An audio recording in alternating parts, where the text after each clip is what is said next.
Welcome back to our channel DMT logics. ఈరోజు క్లాస్లో మనం పొలిటికల్ ఇన్స్టిట్యూషన్స్ అనేటువంటి పేపర్లో సెకండ్ యూనిట్లో ఉన్నటువంటి మోస్ట్ ఇంపార్టెంట్ క్వశ్చన్స్ని డిస్కస్ చేయబోతున్నాం. ఓకేనా?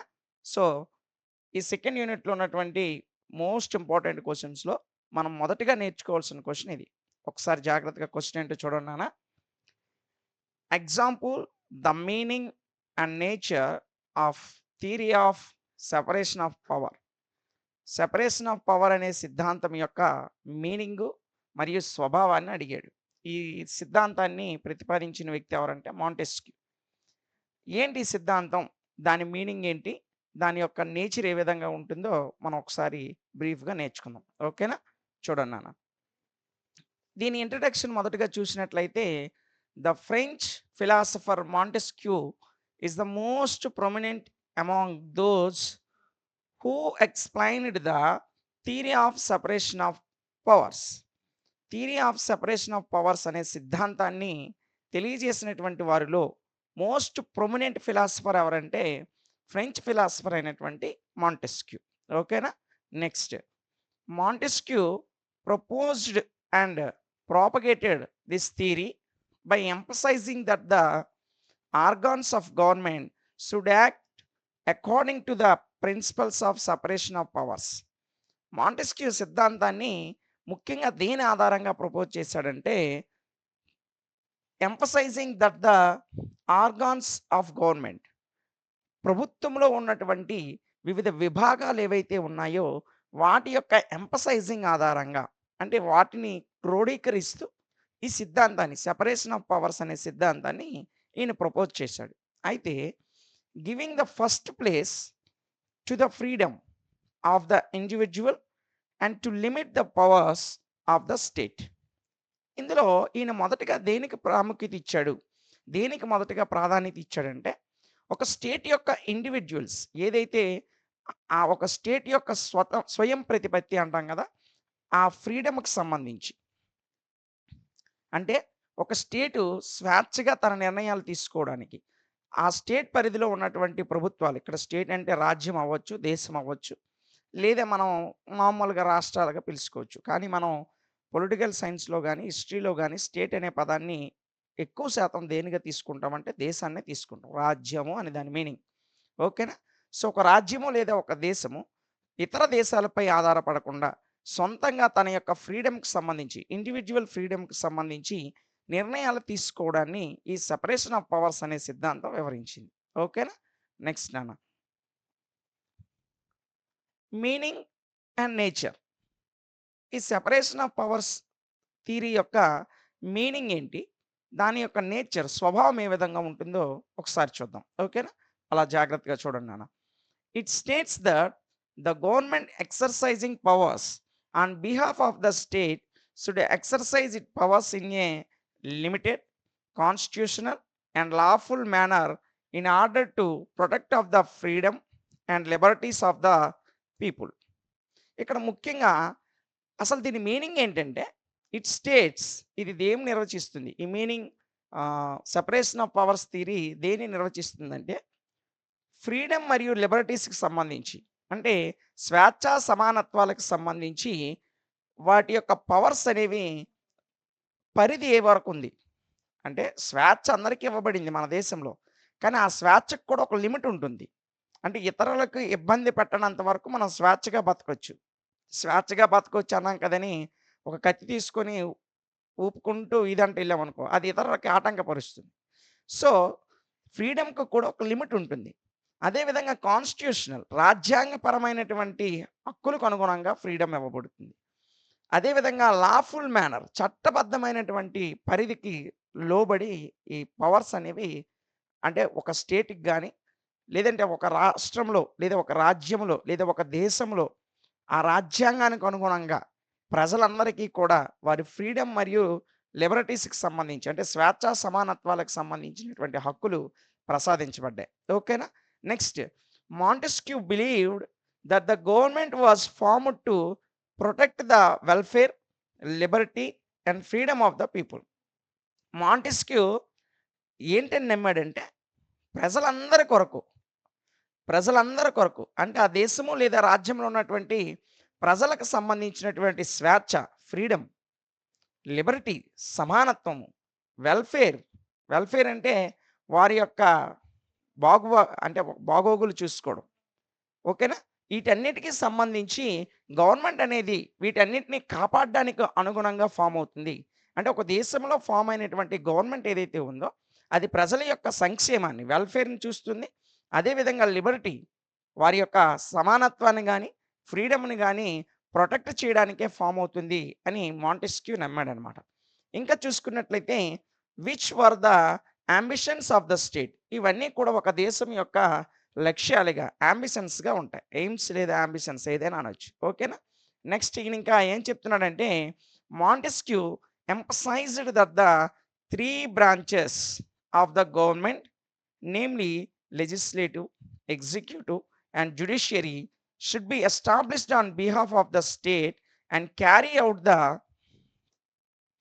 Powers and duties interested to them. ఇక్కడ మాంటెస్క్యూ ఒక ప్రభుత్వంలో 3 బ్రాంచెస్ ఉంటాయని చెప్పాడు. ఆ 3 బ్రాంచెస్ ఏంటంటే, మనం ఆల్రెడీ ప్రీవియస్ క్లాస్‌లో ఫస్ట్ యూనిట్‌లో డిస్కస్ చేసాం. ఫస్ట్ వన్ వచ్చేసి లెజిస్లేటివ్ బాడీ, సెకండ్ వన్ వచ్చేసి ఎగ్జిక్యూటివ్ బాడీ, థర్డ్ వన్ వచ్చేసి జ్యుడిషియరీ బాడీ. ఈ 3 ఒకదానికొకటి ఇండివిడ్యువల్‌గా ఉంటూ, ఈ 3 ఒక ప్రభుత్వము ప్రజల్ని ఏ విధంగా పరిపాలించాలి, ప్రజలకు సంబంధించి ఎటువంటి చట్టాలను తీసుకురావాలి, ఆ చట్టాన్ని ఏ విధంగా అమలు చేయాలి, ఆ చట్టాల్లో ఏవైనా లోపాలున్నా, లేదా ఆ చట్టాలకి అనుగుణంగా ప్రజలు ఎలాంటైనా ఇబ్బందులకు గురైతే వాటి యొక్క న్యాయ సంబంధమైనటువంటి నిర్ణయాలు తీసుకోవాలి. ఇలా 3 బ్రాంచెస్, అంటే చట్టాలు చేసేది లెజిస్లేటివ్, చట్టాలను అమలుపరిచేది వచ్చేసి మనకి ఎగ్జిక్యూటివ్. ఆ చట్టాల్లో తప్పులుంటే వాటిని వ్యాఖ్యానించే పవర్ ఎవరికిచ్చారంటే జ్యుడిషియరీకి ఇచ్చారు.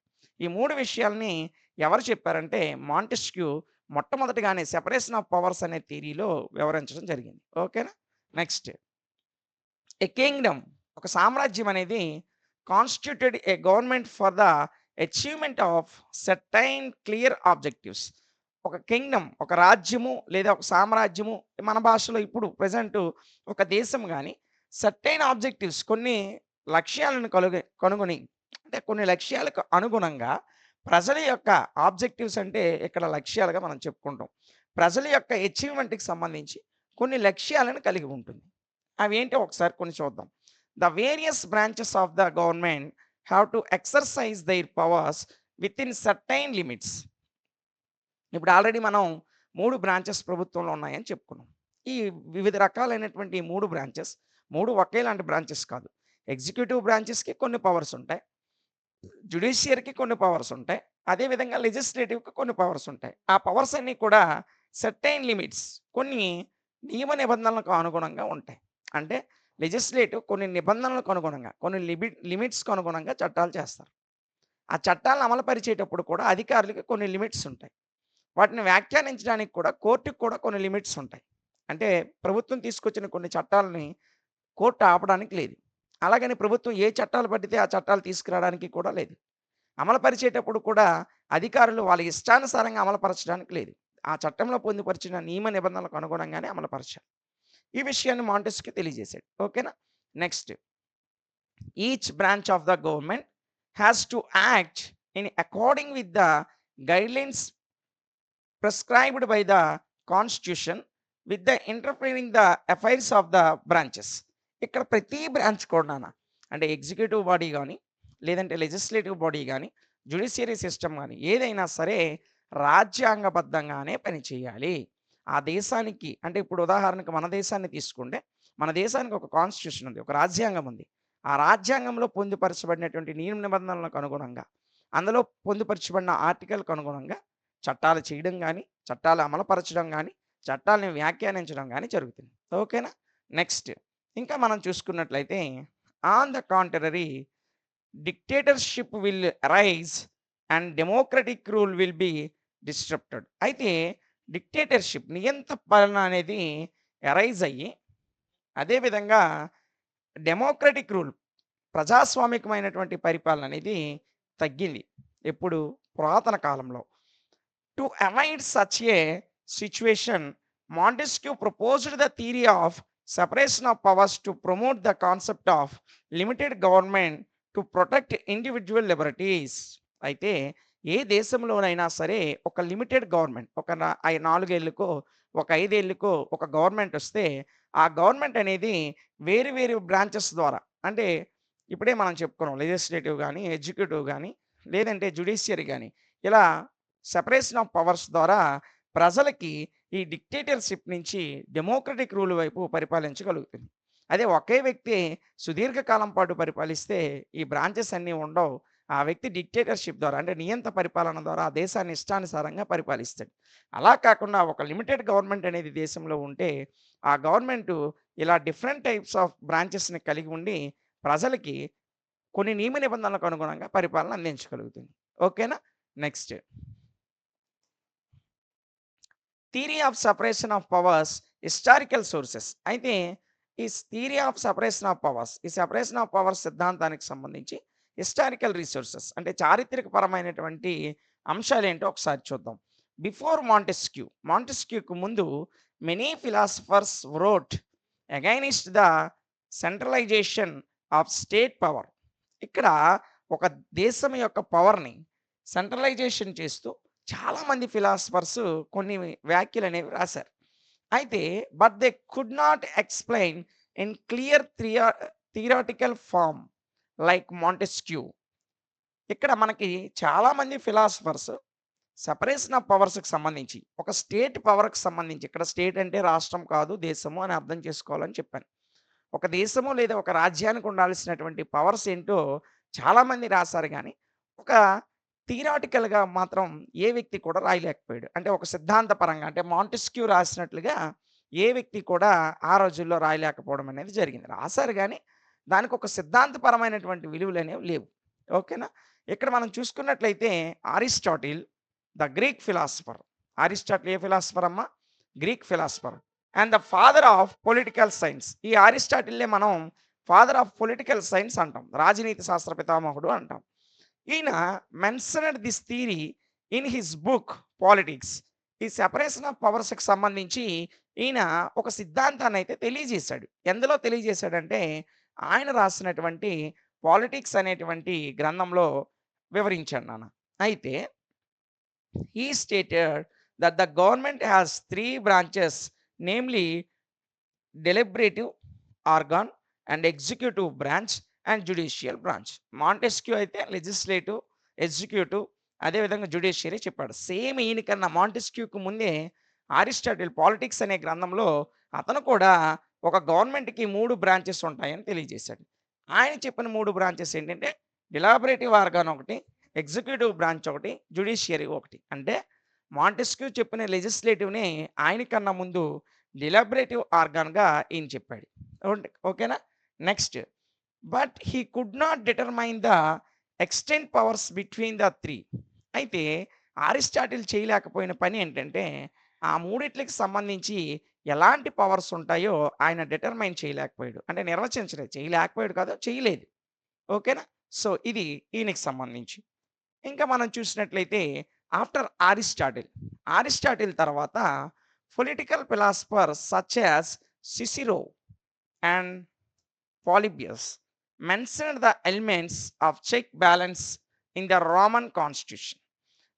రోమన్ అప్పటి ఉన్నటువంటి రోమన్ సామ్రాజ్యానికి సంబంధించి రోమన్ కాన్స్టిట్యూషన్ అంటే రోమన్ రాజ్యాంగం ప్రకారం సిసిరో మరియు పాలిబిస్ లాంటి కొంతమంది వ్యక్తులు కూడా ఈ సెపరేషన్ ఆఫ్ పవర్స్‌కి సంబంధించి కొన్ని రచనలైతే చేశారు. So, in the ancient Roman political system all powers was vested in one body. ఈ పురాతన కాలమైనటువంటి రోమన్ పొలిటికల్ సిస్టమ్‌లో అంటే పురాతన రోమన్ సామ్రాజ్యంలో ఈ 3 బ్రాంచెస్ కూడా ఒకే బాడీగా ఉండేవి. అంటే అప్పుడు వేరు వేరుగా అయితే లేవు. అన్నీ కలిపి ఒకటే. అంటే ఒకే చక్రవర్తి పరిపాలించేవాడు. ఒకే అధినేత ఈ 3 విషయాలను కూడా చూసుకునేవాడు. ఓకేనా? Next. Not assigned to any department. ఇక్కడ ఎలాంటి డిపార్ట్‌మెంట్స్ అనేవి లేవు. ఇప్పుడే చెప్పాను. 3 కూడా పురాతన రోమన్ సామ్రాజ్యంలో ఈ 3 విషయాలను కూడా ఒకలే చూసుకునేవారు. అంటే రాజే లేదా చక్రవర్తే చూసుకునేవాడు. ఓకేనా? నెక్స్ట్.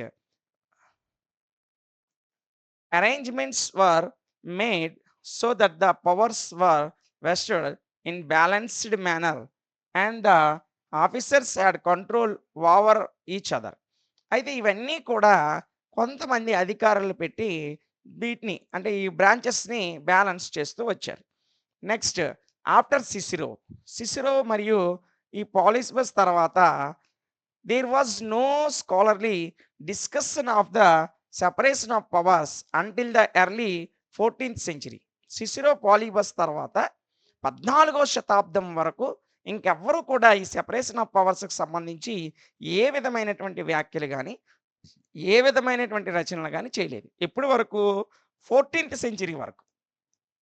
14వ శతాబ్దం వరకు ఏ వ్యక్తులు కూడా ఈ విధమైనటువంటి రచనల వైపు వారి యొక్క విధి విధానాలను తీసుకెళ్ళలేదు. ఓకేనా? Next a 14th century genius named మార్కిగిలో noted the distinction between the executive and legislative branches of government. అయితే 14వ శతాబ్దంలో ఈ మార్కింగ్‌లో అనేటువంటి ఒక స్కాలర్ పండితుడు ఈ ఎగ్జిక్యూటివ్ బాడీకి, లెజిస్లేటివ్ బాడీకి మధ్య ఉన్నటువంటి పవర్స్ గురించి రచనలు చేశాడు, వ్యాఖ్యలు చేశాడు. అంటే ఎప్పుడు? సిసిరో తర్వాత మళ్ళీ 14వ శతాబ్దానికొచ్చేసరికి ఈ మధ్య కాలంలో ఎవ్వరు వాటి గురించి పెద్దగా వ్యాఖ్యలు చేయలేదు. పెద్దగా అటువైపు వారి అడుగులు పడలేదు. ఈ 14వ శతాబ్దానికొచ్చేసరికి ఈయన మాత్రమే ఆ రెండిట్ల యొక్క పవర్స్ గురించి కొన్ని విధాలైనటువంటి వ్యాఖ్యలు, కొన్ని విధాలైనటువంటి రచనలు చేశాడు. ఇక మనం చూసినట్లయితే later in the 16th century ఆ తరువాత 16వ శతాబ్దంలో ఎప్పుడు నాన్న? 16వ శతాబ్దంలో a French philosopher named Jean Bodin emphasized the importance of separation of powers between the branches of government. గవర్నమెంట్‌లో ఉన్నటువంటి సెపరేషన్ ఆఫ్ పవర్స్‌కి సంబంధించి వేరు వేరు బ్రాంచెస్ యొక్క పవర్స్ ఏ విధంగా ఉండాలో, ఏ బ్రాంచెస్ ఏ పవర్స్‌ని కలిగి ఉండాలో వీటి గురించి రాసినటువంటి స్కాలర్ ఎవరంటే జీన్ బాడిన్. జీన్ బాడిన్. కొంతమంది జీన్ బోడిన్ అంటారు. సో, ఏదైనా ఒకటే.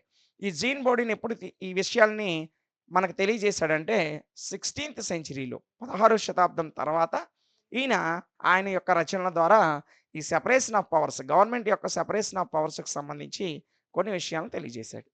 ఆ తరువాత ఈయన ఏం చేశాడంటే that the judiciary should be given independent status and the powers should be divided between the executive and judiciary.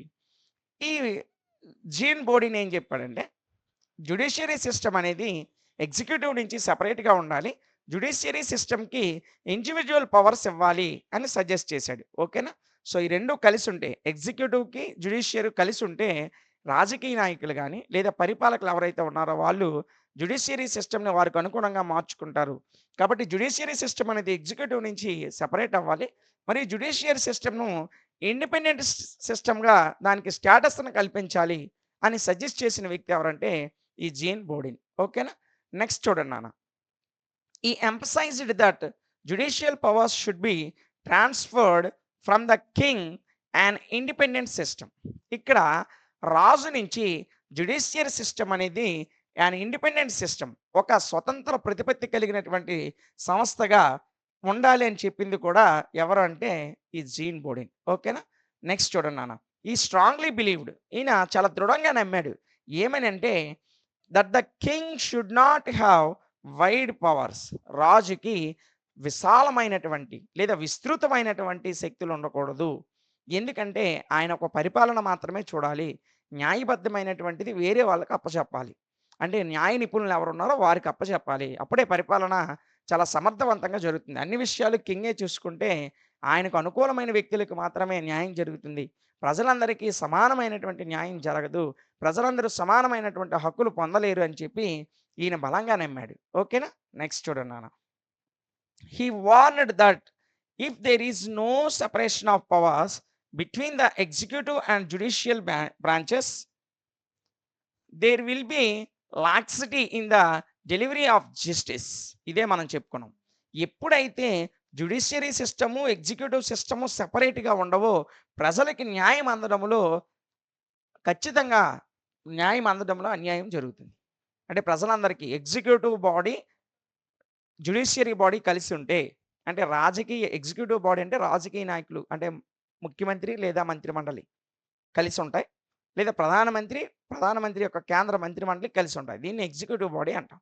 Executive body కింద అక్కడ దేశంలో సుప్రీం కోర్ట్ గాని, ఇక్కడ రాష్ట్రంలో హైకోర్ట్ గాని పనిచేసినట్లయితే రాజకీయ ఒత్తిళ్ళకి తల ఒగ్గి ఖచ్చితంగా ప్రజలైనటువంటి పేద ప్రజలకు, లేదంటేటువంటి దిగువ మధ్యతరగతి వారికి, లేదంటే వెనకబడిన కులాల వారికి, వెనకబడిన వర్గాల వారికి, మైనారిటీస్‌కి న్యాయం జరగదు.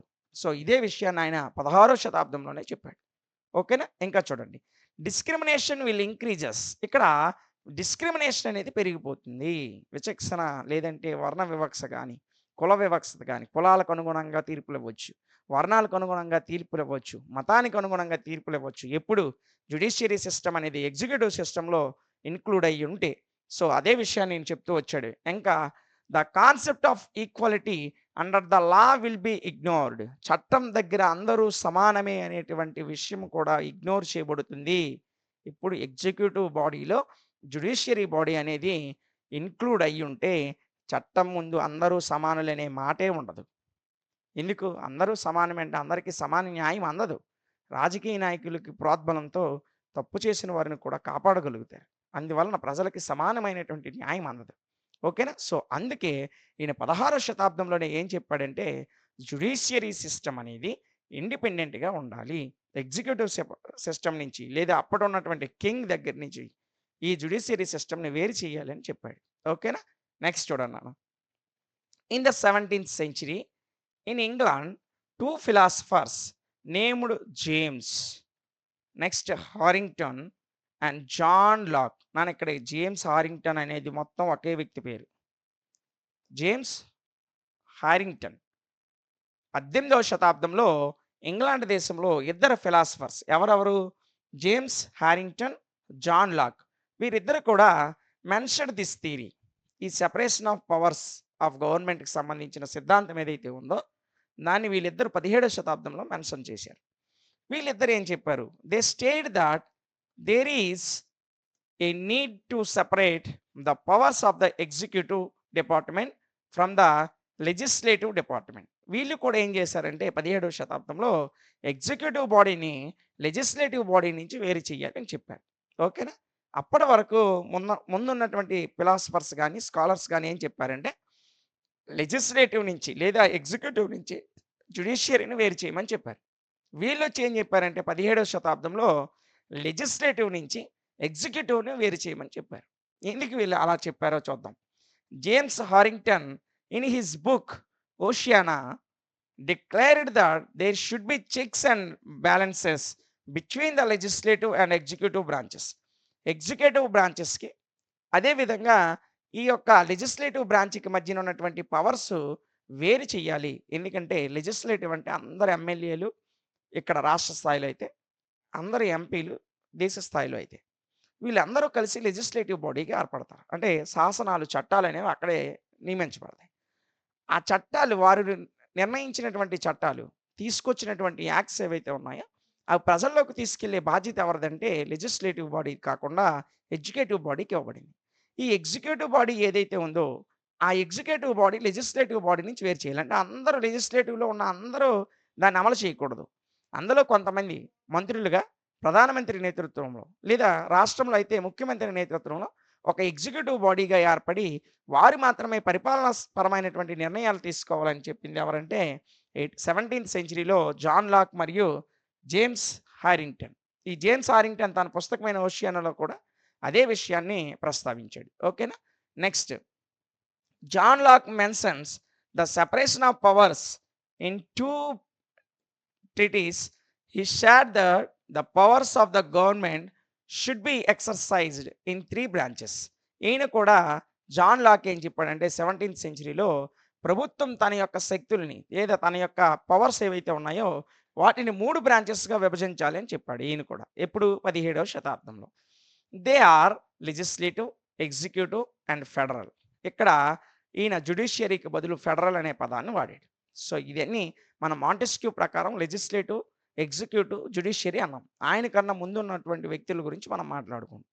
17th సెంచరీలో ఈయన కూడా ప్రభుత్వం యొక్క పవర్స్‌ని 3 బ్రాంచెస్‌గా విడగొట్టాలి. అందులో మొదటిది లెజిస్లేటివ్ ఉండాలి. రెండోది ఎగ్జిక్యూటివ్ ఉండాలి.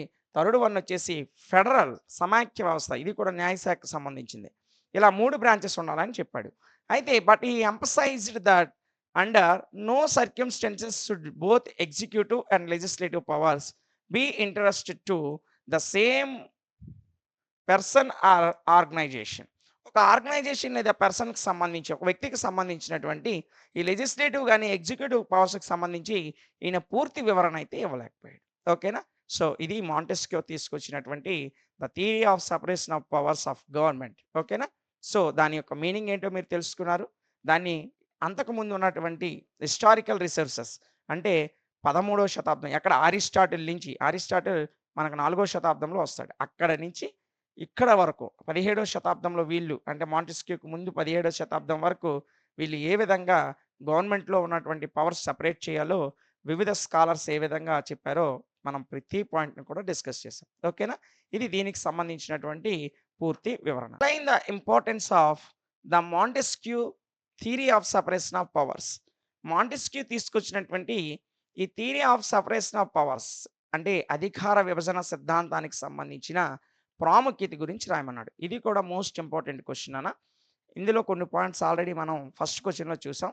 సో, ఇది ఇంకా చాలా ఈజీగానే ఉంటుంది. ఆల్రెడీ ఫస్ట్ క్వెషన్ మీరు నేర్చుకొని ఉంటారు కాబట్టి, ఈ క్వెషన్ కూడా చాలా ఈజీగానే ఉంటుంది. సో, ఏంటి దీని ఆన్సరో ఒకసారి చూద్దాం నాన్న.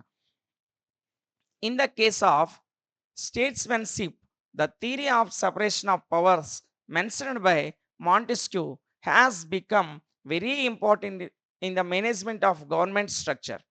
ఒక గవర్నమెంట్ స్ట్రక్చర్‌లో ప్రాముఖ్యమైనటువంటి విషయాలను తెలియజేసిన స్కాలర్స్‌లో అంటే ఈ theory of separation of powers అంటే ఒక దేశము లేదా ఒక రాజ్యములోని అధికార విభజనకు సంబంధించిన విషయాలను తెలియజేసిన స్కాలర్స్‌లో మోస్ట్ ప్రొమినెంట్ అంటే చాలా ప్రాముఖ్యత కలిగినటువంటి వ్యక్తి లేదా ప్రాముఖ్యత కలిగినటువంటి స్కాలర్ ఎవరంటే మన మాంటెస్క్యూని చెప్పుకుంటాం. ఓకేనా? Next that doctrine symbolised the principles of democracy. ఈయన ఒక ప్రభుత్వం యొక్క ప్రజాస్వామ్యం యొక్క విధి విధానాలని ప్రిన్సిపల్స్ సూత్రాలను తెలియజేసినటువంటి వ్యక్తి. ఇంకా మనం చూసుకున్నట్లయితే in fact it has become a standard for modern political theories. ఈయన మోడర్న్ పొలిటికల్ థియరిస్టుల్లో అంటే ఆధునిక రాజనీత శాస్త్రజ్ఞుల్లో ప్రముఖమైన వ్యక్తిగా మనం చెప్పుకుంటాం. నెక్స్ట్ చూసినట్లయితే it particularly influenced the framers of the constitution of America and France. America మరియు ఫ్రాన్స్ రాజ్యాంగాలని సమూలంగా తెలియజేసినటువంటి ఒక పర్టిక్యులర్‌గా వాటిని ఇన్‌ఫ్లూయెన్స్ అంటే ఈయన వాటి చేత ప్రభావితమైనటువంటి వ్యక్తి. ఓకేనా? నెక్స్ట్ అస్తే ఈయన ప్రవేశపెట్టినటువంటి theory of separation of powers యొక్క ఇంపార్టెన్స్ ప్రాముఖ్యత ఏంటి? అసలు ఇది ఎందుకు తీసుకొచ్చాడు? దీని యొక్క ప్రధాన ఉద్దేశ్యం ఏంటి? దీని ద్వారా ప్రజలకు కలిగే మేలేంటి? అనే విషయాలను మనం గాని జాగ్రత్తగా పరిశీలించినట్లయితే Montesquieu theories have had a profound influence on the constitutions of countries such as Argentina, Brazil and Mexico.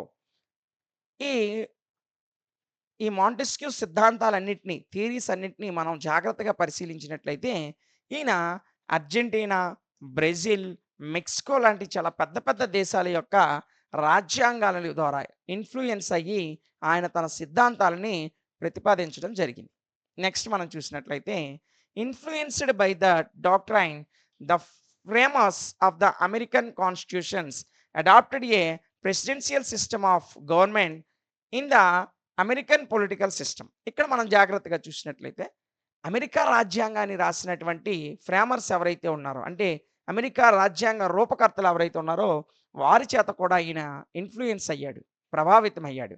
ఇక్కడ మనం చూసినట్లయితే in the American system America రాజ్యాంగం ప్రకారం అసలు అమెరికా పరిపాలన ఏ విధంగా ఉంటుందంటే అక్కడ ప్రెసిడెంట్ రూల్ ఉంటుంది. అమెరికా ప్రెసిడెంట్‌గా ఎవరైతే ఉన్నారో ఆయనే 3 బ్రాంచులను కూడా కలిగి ఉంటాడు. ఆ 3 బ్రాంచెస్ ఏంటంటే మనం ఆల్రెడీ డిస్కస్ చేసాం. జ్యుడిషియరీ ఆయన కంట్రోల్‌లో ఉంటుంది. ఎగ్జిక్యూటివ్ ఆయన కంట్రోల్‌లో ఉంటుంది. లెజిస్లేటివ్ కూడా ఆయన కంట్రోల్‌లో ఉంటుంది. ఇక్కడ మనం జాగ్రత్తగా చూస్తే in the American political system Montesquieu teaching became the main basis for establishing in independent status A supreme presidency with powers, legislature and courts and working with the theory of separation of powers. ఇక్కడ supreme power ఎవరిదంటే ప్రెసిడెంట్‌దే. ఇక్కడ legislative గాని, లేదంటే judiciary గాని separation of powers సిద్ధాంతంకు అనుగుణంగా పనిచేస్తుంది. ఇక్కడ అన్ని విషయాలు అంటే మనం ఆల్రెడీ సెపరేషన్ ఆఫ్ పవర్స్‌లో ఒక్కొక్క బ్రాంచెస్‌కి ఒక్కొక్క అధికారాలుంటాయి అన్నాం. ఇక్కడ కూడా అన్ని బ్రాంచెస్ ఉంటాయి. ఆ బ్రాంచెస్ అధికారాలు అవి కలిగి ఉంటాయి. కానీ సుప్రీం పవర్ ఎవరికుంటుందంటే ప్రెసిడెంట్‌కుంటుంది. ఎక్కడ? అమెరికాలో. ఓకేనా? నెక్స్ట్ అదే భారతదేశంలో అలాగుండదమ్మా. రాష్ట్రపతి ఏ చట్టాన్ని అమలు చేయడు.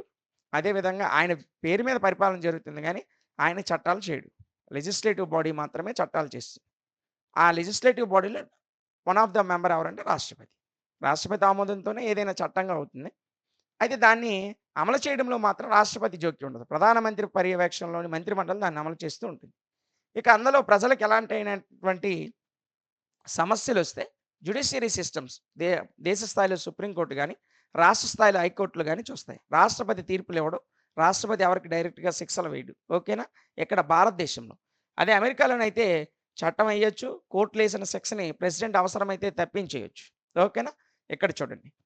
In this context Herman Finer stated that the American constitution in contemporary world countries has gained fame as country that works in accordance with the theory of separation of powers Montesquieu feelings. చాలా దేశ రాజ్యాంగాలు America రాజ్యాంగమే కాదు, చాలా రాజ్యాంగాలు ఈయన Montesquieu ఫీలింగ్స్‌కి Montesquieu యొక్క అభిప్రాయం, Montesquieu యొక్క ఆలోచనలకు అనుగుణంగా వారి రాజ్యాంగంలో అనేక విషయాలను పొందుపరచడం జరిగింది.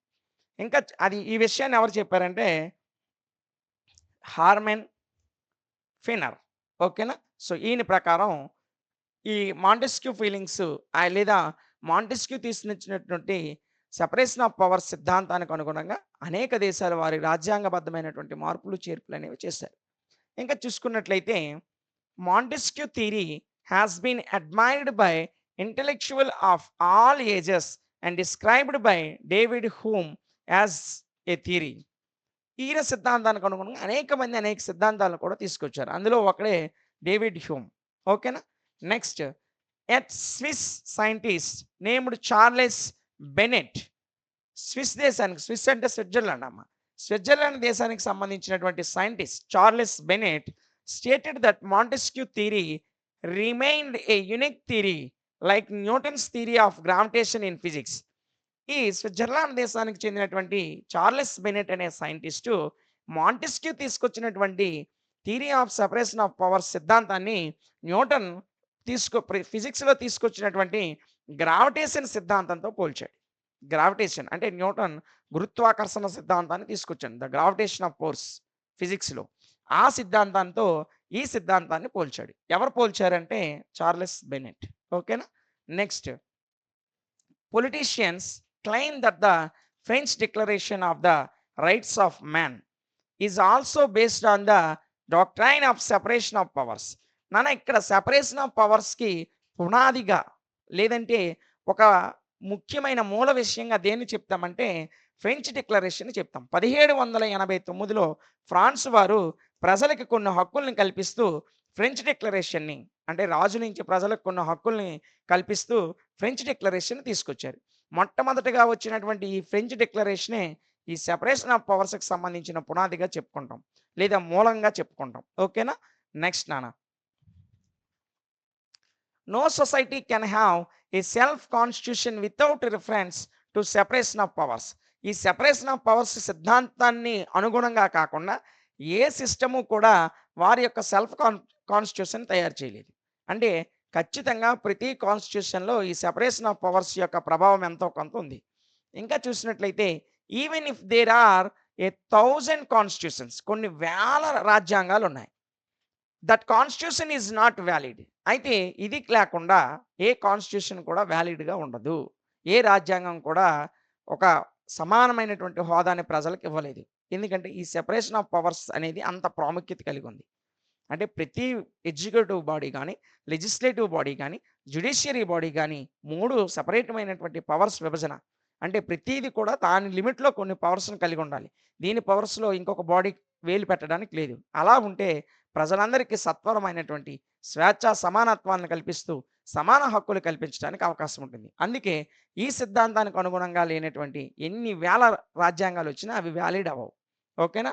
Next the French constitution of 1791 works on the principles of separation of powers. మొట్టమొదటిగా వచ్చినటువంటి రాజ్యాంగము ఫ్రెంచ్ రాజ్యాంగం. ఫ్రాన్స్ వారు వారి దేశానికి రాజ్యాంగాన్ని ఎప్పుడు రచించారంటే 1791లో తీసుకొనొచ్చారు. ఈ 1791లో వచ్చినటువంటి ఫ్రెంచ్ కాన్స్టిట్యూషన్ ఏదైతే ఉందో అది సెపరేషన్ ఆఫ్ పవర్స్‌కి సంబంధించి ఆ సిద్ధాంతానికి అనుగుణంగా వచ్చింది. ఓకేనా? సో, ఏ రాజ్యాంగమైనా ఈ separation of powers of theory ఏదైతే ఉందో దానికి అనుగుణంగానే వచ్చింది. మొదటగా వచ్చింది ఎవరంటే ఫ్రెంచ్ కాన్స్టిట్యూషన్ వచ్చింది. ఓకేనా? Next according to that constitution each branches of the government is considered independent and superior with its scope. ఈ ఫ్రెంచ్ రాజ్యాంగం కూడా ఏ విధంగా ఉందంటే గవర్నమెంట్‌లో ఉన్నటువంటి ప్రతి బ్రాంచెస్ అంటే ఈ 3 బ్రాంచెస్ కూడా ఒకదానికొకటి ఇండిపెండెంట్‌గా ఉన్నాయి. సుపీరియర్ పవర్‌ని కలిగి ఉన్నాయి. అవి కూడా అంటే ఎగ్జిక్యూటివ్‌లో దానికి సంబంధించిన పవర్స్ అన్నీ దాని పరిధిలోనే ఉంటాయి. ఇంకొకరు వేలు పెట్టడానికి లేదు. లెజిస్లేటివ్‌లో దాని పవర్స్ అన్నీ కూడా అదే కలిగి ఉంది. జ్యుడిషియరీ గాని, ఎగ్జిక్యూటివ్ గాని వేలు పెట్టడానికి లేదు. జ్యుడిషియరీ న్యాయశాఖ కూడా అత్యున్నతమైనటువంటి పవర్స్ కలిగి ఉంటుంది. దాంట్లో ఎగ్జిక్యూటివ్ గాని, లెజిస్లేటివ్ గాని వేలు పెట్టడానికి లేదు. అదే విషయాన్ని ఇక్కడ రాశారు. ఓకేనా? Next Montesquieu doctrine also influenced the framers of the Indian constitution. అదే విధంగా భారత రాజ్యాంగకర్తలు ఎవరైతే ఉన్నారో, మన దేశానికి దాదాపు 2 సంవత్సరాల 11 నెలల 18 రోజుల పాటు భారత రాజ్యాంగాన్ని రాశారు.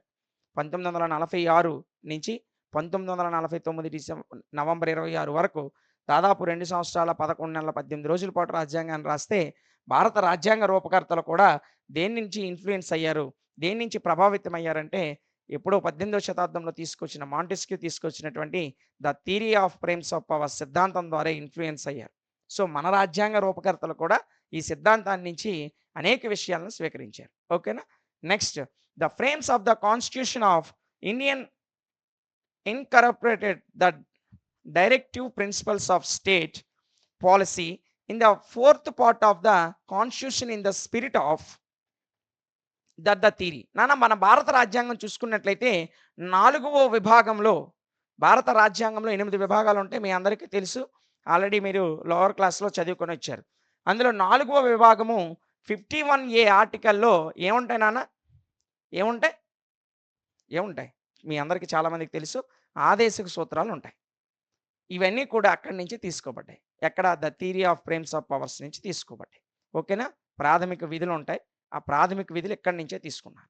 4వ విభాగంలోని 51A ఆర్టికల్ ప్రకారము ప్రాథమిక విధులనేవి ఈ సెపరేషన్ ఆఫ్ పవర్స్ నుంచే ఎక్కువగా అంటే ఇతర దేశ రాజ్యాంగాల నుంచి తీసుకున్నామంటాం. అయితే ఆ విషయాలు మూలంగా అంటే మొట్టమొదటిగా ఎక్కడ చెప్పబడ్డాయంటే the powers of separation of powers అనే థియరీ సిద్ధాంతంలో. The theory of powers of separation అనేటువంటి సిద్ధాంతంలో మొట్టమొదటిగా ప్రాథమిక విధులు చేర్చారు.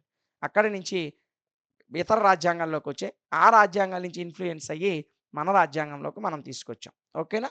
నెక్స్ట్ చూడండి according to article 50 the constitution of India. భారత రాజ్యాంగంలోని 50వ ఆర్టికల్ ప్రకారం the judicial department has been separated from the executive department and arrangements have been made for the judicial department to act independently. అయితే భారత రాజ్యాంగంలోని article 50 ప్రకారం 50వ article ప్రకారం భారత రాజ్యాంగంలో 50వ ఆర్టికల్ ఏం చెప్తుందంటే భారత న్యాయశాఖ జ్యుడిషియరీ సిస్టమ్ అనేది ఎగ్జిక్యూటివ్ సిస్టమ్ నుంచి వేరు చేయాలి అని సూచించింది. అదే విధంగా ఆ జ్యుడిషియరీ సిస్టమ్ అనేది ఇండిపెండెంట్‌గా స్వతంత్రంగా పనిచేయాలి అనేటువంటి విషయాన్ని ఏ ఆర్టికల్ మనకు తెలియజేస్తుందంటే భారత రాజ్యాంగంలోని 50వ ఆర్టికల్ మనకు తెలియజేస్తుంది. ఓకేనా? సో, ఇది మాంటెస్క్యూ తెచ్చినటువంటి the theory of separation of power సిద్ధాంతం యొక్క ఇంపార్టెన్స్ అన్న. అంటే భారతదేశంతో పాటు ప్రపంచంలో అనేక దేశాల రాజ్యాంగాలని ఇన్‌ఫ్లూయెన్స్ చేసినటువంటి థియరీ ఏంటంటే the theory of separation of powers. ఈ సిద్ధాంతాన్ని తీసుకొచ్చిన వ్యక్తి ఎవరంటే ఫ్రెంచ్ స్కాలర్ అయినటువంటి మాంటెస్క్యూ. ఓకేనా? సో, ఇది దీనికి సంబంధించినటువంటి సమాచారం. ఈ యూనిట్‌లో ఉన్నటువంటి ఇంకొక మోస్ట్ ఇంపార్టెంట్ క్వెషన్ ఏంటంటే explain disadvantages of the Montesquieu theory of separation of powers.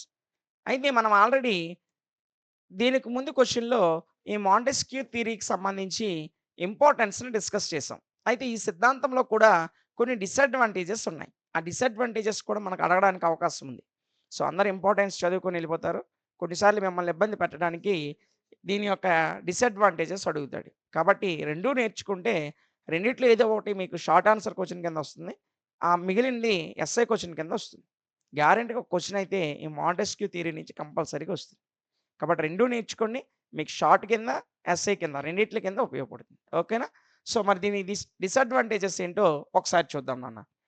Introduction ఒకసారి చూసినట్లయితే authors like Gettell and Finer and Braxton and Dicey have mentioned the following errors of pitfalls in Montesquieu theory of separation of powers. Montesquieu తీసుకొచ్చినటువంటి సిద్ధాంతంలో కొన్ని errors ఉన్నాయని తెలియజేసినటువంటి వ్యక్తులు ఎవరంటే Gettell, Finer and Braxton and Dicey ఇలాంటి కొంతమంది scholars ఈ సిద్ధాంతంలో కూడా కొన్ని లోపాలు ఉన్నాయని తెలియజేశారు. అవేంటో ఒకసారి చూసినట్లయితే మొట్టమొదటి వచ్చేసరికి complete separation of powers not possible. పూర్తిగా అధికార విభజన చేయడం అనేది పాసిబుల్ అవ్వదు. ఎందుకు అవ్వదో ఒకసారి చూద్దాం. Montesquieu proposed that complete separation of powers between government bodies is possible. Montesquieu ఏం చెప్పాడంటే గవర్నమెంట్ బాడీస్ 3 ఏవైతే ఉన్నాయో ఆ మూడిట్ల మధ్య పవర్స్‌ని సెపరేట్ చేయడం అనేది పాసిబుల్ అవుతుందని చెప్పాడు. అయితే గెటెల్ అనేటువంటి స్కాలర్ ఏం చెప్పాడంటే Gettell felt that such as division was completely impracticable. అయితే ఈ ఈ యొక్క డివిజన్ అనేది పవర్స్ యొక్క విభజన అనేది ఇన్‌ప్రాక్టిసబుల్ అంటే అంత ప్రాక్టీస్‌గా అయితే లేదు. అంటే విభజించాలి అని చెప్పారు గానీ, విభజించేటప్పుడు కొన్ని సమస్యలొస్తాయని చెప్పినటువంటి వ్యక్తి ఎవరంటే గెటెల్ అనేటువంటి స్కాలర్ చెప్పాడు. అసలేంటి దాని గురించి మనం ఇంకా డీటెయిల్‌గా ఎళ్ళినట్లయితే because the organs of government work on the basis of mutual cooperation, coordination and integrity. ఎందుకు ఈ అధికార విభజన ప్రతీదీ కూడా ఇండిపెండెంట్‌గా ఉంటూ స్వతంత్రంగా పనిచేయాలని మీరు చెప్పారు. గానీ ఈ 3 బాడీస్ కూడా ఏ విధంగా పనిచేస్తాయంటే ఒకదానికొకటి కోఆపరేషన్‌గా, కోఆర్డినేషన్‌గా ఉంటూ వాటి యొక్క ఇంటిగ్రిటీ ఆధారంగా పనిచేస్తాయి. అందువలన పూర్తిగా ఒక శాఖ నుంచి ఇంకొక శాఖని వేరు చేయలేము అని చెప్పాడు. ఎవరు? గెటిల్ అనేటువంటి స్కాలర్. అదేవిధంగా any proposal to break them up or divide them will harm the functionating and efficiency of the government. ఏదైనా ఒక్క బాడీ ఒకదాన్ని పూర్తిగా తిరస్కరిస్తే గవర్నమెంట్ యొక్క పనితీరుపై మొత్తం ప్రభావం పడుతుంది అని చెప్పాడు అతను. ఇంకా చూసినట్లయితే according to Almond and Powell, Almond మరియు పోవెల్ అనేటువంటి స్కాలర్స్ ప్రకారం achieving cooperative coordination between government agencies and the social system has becomed a big problem. ప్రభుత్వంలో కోఆర్డినేషన్ గాని లోపిస్తే, కోఆపరేషన్ గాని లోపిస్తే అంటే 3 బ్రాంచెస్ మధ్య కోఆర్డినేషన్ గాని, కోఆపరేషన్ గాని లోపిస్తే అంటే అధికార విభజన వల్ల ఈ కోఆపరేషన్ లేదా కోఆర్డినేషన్ అనేది లోపిస్తుంది. ఇది ప్రభుత్వం నడవడానికి అతి పెద్ద సమస్యగా ఉంటుంది అని చెప్పాడు. అంటే లెజిస్లేటివ్ తీసుకున్నటువంటి నిర్ణయాల్ని ఎగ్జిక్యూటివ్ గాని అమలు చేయకపోయినా, లెజిస్లేటివ్ తన పూర్తి అధికారాలను ఉపయోగించేటప్పుడు ఎగ్జిక్యూటివ్ దానికి కోఆర్డినేట్ చేయకపోతే, అంటే లేదా కోఆపరేట్ చేయకపోతే ఆ విధి విధానాలు ఎక్కడో అక్కడ ఆగిపోయి గవర్నమెంట్ పనితీరులో ఒక పెద్ద సమస్య వస్తుందని పోవెల్ మరియు ఆల్మండ్ అనేటువంటి స్కాలర్స్ తెలియజేశారు. ఇది సెపరేషన్స్‌ని పూర్తిగా విభజించడంలో ఉన్నటువంటి పెద్ద లోపం. ఇంకా చూసినట్లయితే అబ్స్టాకిల్ టు గవర్నమెంట్ ఎఫిషియన్సీ మీద, గవర్నమెంట్ యొక్క ప్రాధాన్యత మీద ఏ విధంగా ప్రభావం చూపుతుందో మనం ఒకసారి చూసినట్లయితే it is not true that Montesquieu states that the efficiency of government organs increases through the separation of powers. Montesquieu ఏం చెప్పాడంటే ఈ అధికార విభజన వలన గవర్నమెంట్ ఎఫిషియన్సీగా పనిచేస్తుందని చెప్పాడు. ఇది అసత్యం. ఇది జరగదు అని వీళ్ళు చెప్తున్నారు. ఎందుకు జరగదో చూసినట్లయితే the opinion expressed by Montesquieu on this occasion was considered unreasonable. ఈయన చెప్పినటువంటి ఈ విషయం ఏదైతే ఉందో ప్రభుత్వము ఈ 3 బ్రాంచెస్‌కి పవర్స్ అనేది సెపరేట్ చేస్తే చాలా ఎఫిషియన్సీగా గవర్నమెంట్ అనేది పనిచేస్తుందని చెప్పాడు. అయితే ఇది అన్‌రీజనబుల్‌గా ఉంది. దీనికి తగు కారణాలు ఆయన చూపించలేదు. Because some critics claim that the ability of government in modern times is not possible through separation of powers but through fusion of powers. ఇక్కడ పవర్స్‌ని వేరు చేయడము లేదా పవర్స్‌ని విడగొట్టడం ద్వారా ప్రభుత్వం అనేది ప్రభావవంతంగా పని చేయలేదు అంటే అన్ని పవర్స్ సెపరేట్ చేయకూడదు. అన్నిటిలో ఒకదానికొకటి కోఆపరేట్ చేసుకోవాలి. లెజిస్లేటివ్‌ని ఎగ్జిక్యూటివ్ కోఆపరేట్ చేయాలి. లేదా ఎగ్జిక్యూటివ్‌ని లెజిస్లేటివ్ కోఆపరేట్ చేయాలి. జ్యుడిషియరీ సిస్టమ్ కూడా కోఆపరేట్ చేయాలి. అంటే ప్రభుత్వం తెచ్చే అన్ని చట్టాల్ని జ్యుడిషియరీ సిస్టమ్ అడ్డింతే ఇంక ప్రభుత్వ పనితీరు ముందుకు వెళ్ళలేదు. ఇప్పుడు ఉదాహరణకి బాల కార్మిక నిషేధ చట్టం వచ్చింది. బాల కార్మిక నిషేధ చట్టం అంటే 14 సంవత్సరాలలోపు పిల్లల్ని ఎలాంటి పనిలో పెట్టకూడదు. ఇది ప్రభుత్వం లెజిస్లేటివ్ బాడీ తీసుకొచ్చినటువంటి చట్టం. దీనికి కోఆపరేట్ చేస్తూ ఎగ్జిక్యూటివ్ బాడీ ఆ చట్టాన్ని సమర్థవంతంగా అమలు చేయాలి. అదే విధంగా న్యాయశాఖలో కూడా ఎక్కడైనా సరే వాళ్ళు కేస్ పెట్టి జైల్లో పెడితే వాళ్ళు కోర్ట్‌ని ఆశ్రయించినప్పుడు న్యాయశాఖ కూడా కోఆపరేట్ చేయాలి. అవును, ప్రభుత్వం తీసుకొచ్చిన చట్టం నిజమే. కరెక్టే. 14 సంవత్సరాల పసిపిల్లల్ని అంటే ఇంకా ఇంకా ప్యూబర్టీ రానటువంటి పిల్లలు, అడాలసెన్స్‌కి రానటువంటి పిల్లలతో పనిచేయడం నేరము. ప్రభుత్వం తీసుకొచ్చిన ఈ విధానాన్ని మేము సమర్థిస్తున్నామని జ్యుడిషియరీ సిస్టమ్ కూడా కోఆపరేట్ చేయాలి. ఈ 3 ఒకదానికొకటి కోఆపరేట్ చేసుకున్నప్పుడే ఒక చట్టం ప్రజల్లోకి ప్రభావవంతంగా వెళ్తుంది. అలా కాకుండా దేనికది విభాగాల్ని సెపరేట్ చేస్తే ఏ సిస్టమ్ అయినా కోఆపరేట్ చేయకపోతే అది ఖచ్చితంగా గవర్నమెంట్ ఎఫిషియన్సీపై పడుతుందని చాలామంది క్రిటిక్స్ ఈ విషయాన్ని లేవనెత్తారు నాన్న. అర్థమైందా? Next in inevitable competitive situations, the power of the government can be enhanced by the fusion of powers. అయితే ఈ అధికార విభజన చేయడం వలన ఒకదాని మీద ఒక కాంపిటేటివ్‌గా ఫీల్ అయితే అంటే ఎగ్జిక్యూటివ్ బాడీ మీద అదే విధంగా లెజిస్లేటివ్ బాడీ గాని లేదా ఈ రెండిట్ల మీద జ్యుడిషియరీ గాని కాంపిటేటివ్ వీటి మధ్య పోటీ ఉన్నట్లయితే అంటే ఒకదానికొకటి సహకరించుకోకుండా నేనెక్కువ అంటే నేనెక్కువ అని పోటీ పడితే ప్రభుత్వం యొక్క ఎఫిషియన్సీపై ప్రభావం పడుతుందని చెప్పారు. ఇంకా చూసుకున్నట్లయితే not by separation of powers but by leaders viewing for prestige. ఇక్కడ సెపరేషన్ ఆఫ్ పవర్స్ వల్ల మనకి ఇబ్బంది రాదు కానీ లీడర్స్ నాయకులు ఎవరైతే ఉన్నారో వాళ్ళు ఇగోకు పోయినట్లయితే ప్రమాదం ఉంటుంది. ఓకేనా? సో ఇవి ఇందులో ఉన్నటువంటి గవర్నమెంట్ ఎఫిషియన్సీపై ప్రభావం పడేటువంటి అవకాశాలు లేదా అంశాలు. ఓకేనా? నెక్స్ట్ నాన్న, హడిల్ టు గవర్నమెంట్ మిషనరీ ప్రభుత్వ పనితీరుపై ఏ విధంగా ప్రభావం చూపుతుంది? Montesquieu considered government as mechanical system. ఇక్కడ ప్రభుత్వం అనేది ఒక మెకానికల్ సిస్టమ్ లాంటిది. అంటే ప్రతి ఆర్గాన్ ఒకదానిపై ఒకటి ఆధారపడాలి. ఒక మిషన్ పని చేయాలంటే ప్రతిది ఇప్పుడు మనం బైక్ తీసినట్లయితే సో ఇంజిన్ మీద మొత్తం బండి బండి అనేది రన్ అవుతూ ఉంటుంది బైక్. సో ప్రతిది గేర్ మన కంట్రోల్‌లో ఉండాలి. క్లచ్ మన కంట్రోల్‌లో ఉండాలి. అదేవిధంగా ఇంజిన్ మంచి కండిషన్‌లో ఉండాలి. అదేవిధంగా టైర్‌లు మంచి కండిషన్‌లో ఉండాలి. ఇలా అన్నీ కూడా సక్రమంగా పనిచేస్తేనే సాఫీగా ప్రయాణం అనేది సాగుతుంది. అదేవిధంగా గవర్నమెంట్ కూడా ఒక మెకానికల్ సిస్టమ్ లాంటిది. ప్రతీది కూడా ఒకదానిపై ఒకటి ఆధారపడి ఉంటుందని మాంటెస్క్యూ చెప్పాడు. అదేవిధంగా ఇక్కడ మనం చూసినట్లయితే Montesquieu ignored the fact coordination between the various departments is essential for the smooth functioning of the government machinery.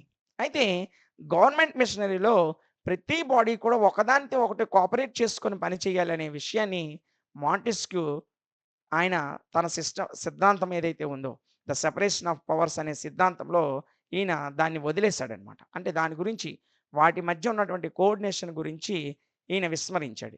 ఇంకా మనం చూసినట్లయితే hence the concept of separation of powers was opposed by authors such as Kingsley Martin, అదేవిధంగా ABN. Kingsley Martin, ABN లాంటి కొంతమంది scholars దీన్ని oppose చేశారు. అంటే ఈ సిద్ధాంతం తప్పు అని అపోజ్ చేశారు. వాళ్ళేం చెప్తున్నారంటే Kings Martin notes that the separation of powers is the main obstacle to the dullness of government. ఈ విధానాలు కానీ అంటే పూర్తిగా హక్కులు అనేవి లేదా పవర్స్ అనేవి 3 బ్రాంచెస్కి పూర్తిగా విభజించినట్లయితే అదే గవర్నమెంట్ డల్నెస్కి ప్రధాన కారణమవుతుందని చెప్పారు. ప్రభుత్వ పనితీరులో లోపాలు రావడానికి, ప్రభుత్వ పనితీరు తగ్గిపోవడానికి లేదా ప్రభుత్వం యొక్క అసమర్థతకు ఈ సెపరేషన్ ఆఫ్ పవర్ అనేది మెయిన్ ప్రధానమైనటువంటి అంశంగా కారణంగా కనిపిస్తుందని చెప్పారు. ఇంకా చూసినట్లయితే Ewington criticises separation of powers as a useless concept.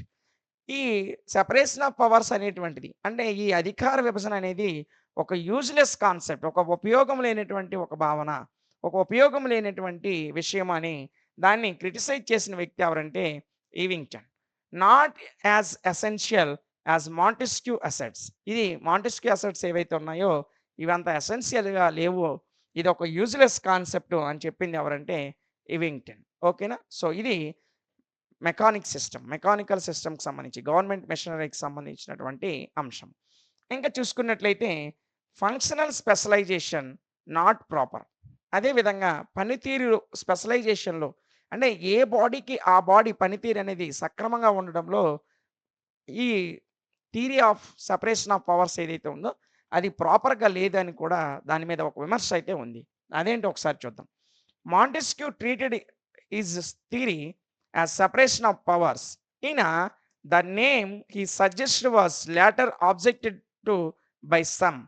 Professor Herman Finer points out the instead of addressing Montesquieu theory as a separation of powers, it makes more sense to call it specialization of duties.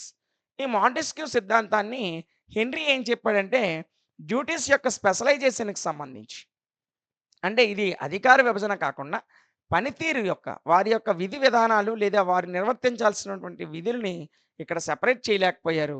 అదే విధంగా critics feels that the word power was offensive. ఇక్కడ power అనే word అనేది offensive అని చాలామంది critics కూడా అభిప్రాయపడ్డారు.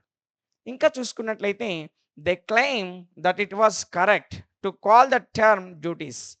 ఇక్కడ పవర్ అనే పదానికి బదులు డ్యూటీస్ అనే పదం అనేది చాలా సూటబుల్‌గా ఉంటుంది. ఈ పవర్ అనే పదము అంత అఫెన్సివ్ కాదు అని చాలామంది క్రిటిక్స్ భావించారు. అదే విధంగా because modern states are welfare states. ఇప్పుడు ఆధునిక యుగంలో చాలా దేశాలు కూడా వెల్‌ఫేర్ స్టేట్స్‌గా అంటే సంక్షేమ రాజ్యాలు లేదా సంక్షేమపరమైనటువంటి దేశాలుగా ఉన్నాయి. లేదా రాష్ట్రాలైన సంక్షేమ రాష్ట్రాలుగానే ఉన్నాయి. ఇక్కడ మనం చూసినట్లయితే they are ready to prioritize duties over powers. వీళ్ళు పవర్స్ కంటే డ్యూటీస్‌కి ఎక్కువ ప్రియారిటీ ఇస్తున్నారు. వాళ్ళు విధులకే ఎక్కువ ప్రియారిటీ ఇస్తున్నారు. ఓకేనా? సో, ఇందులో ఉన్నటువంటి లోపాలు ఇవి.